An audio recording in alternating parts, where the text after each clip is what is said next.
à la perfection idéale. Astre demi-caché, mystérieuse étoile, idole du génie et de la vérité, quelle es-tu? Sous quel cieux te montres-tu sans voile? Qui te voit dans ta grâce et dans ta nudité? Le bien, le vrai, le beau, perfection suprême, sous tous ces noms divers on t'adore en tout lieu. Depuis le sage allié qui te cherche en lui-même, jusqu'à l'humble reclus qui ne te voit qu'en Dieu. Le peintre qui d'être rend la toile vivante, le sculpteur, amoureux des êtres qui l'enfantent, le poète inspiré qui, en de vains transports, sur sa couche de feu, dans les nuits solitaires, se roule, étant les braves visions légères qui passent, en riant de ses tristes efforts. Tous meurent de ta soif, tous brûlent de ta flamme. Nul ne t'a pu saisir, idéale beauté. Oh, si ta vue en songe a satisfait leur âme, à l'heure du réveil, quelle heure est-il resté? Quelques pâles rayons, quelques vagues images, pareils à ces débris d'un arc-en-ciel brillant, décolorés par les nuages, effacés par la pluie, emportés par le vent. C'est à vous, morts fameux, à vous que j'en appelle. Parlez-nous, dites-nous du fond de vos tombeaux, si, par-delà la sphère où vous portez à votre aile, vos yeux n'embrassez pas une sphère nouvelle, des lointains plus brillants, des horizons plus beaux. C'est en vain que le siècle, au siècle qui commence, lègue, avant de mourir, l'héritage des temps.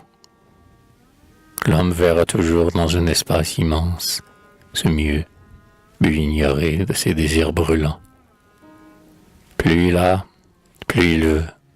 Son âme ambitieuse voit grandir devant lui cet espace éternel, comme autrefois Jacob, l'échelle lumineuse, dont les derniers degrés se perdaient dans le ciel. Et s'il est quelques globes, invisible patrie, d'êtres vivants formés d'un limon plus qu'humain, malheur à leur vertu, malheur à leur génie, les yeux vers ton image, ô divine harmonie, ils souffrent plus que nous de t'invoquer en vain.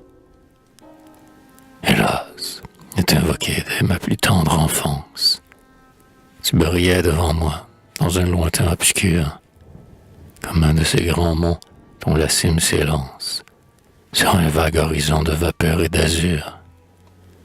Le voyageur les voit quand se dissipe l'ombre, il les voit quand la nuit recommence son cours. Il s'en croit toujours prêt, mais des vallons sans nombre l'éloignent de ce but qui recule toujours. Au pied de la montagne il parviendra peut-être, mais qui jamais toucha son sommeil éternel. Nul pied ne l'a foulé, nul oiseau n'y pénètre. Rien que les vents de l'air ou les rayons du ciel.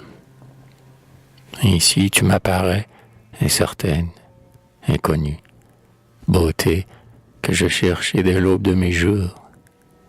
L'aube a fui, de midi l'heure est presque venue, et sans t'atteindre, hélas, je te cherche toujours. Je ne t'atteindrai point, montagne inaccessible, mais, de loin rayonnant, ton front toujours visible sert de but à ma course et de phare à mes pas. Je ne t'atteindrai point, mais ta clarté chérie aura du moins doré l'horizon de ma vie et détourné mes yeux des fanges d'ici-bas.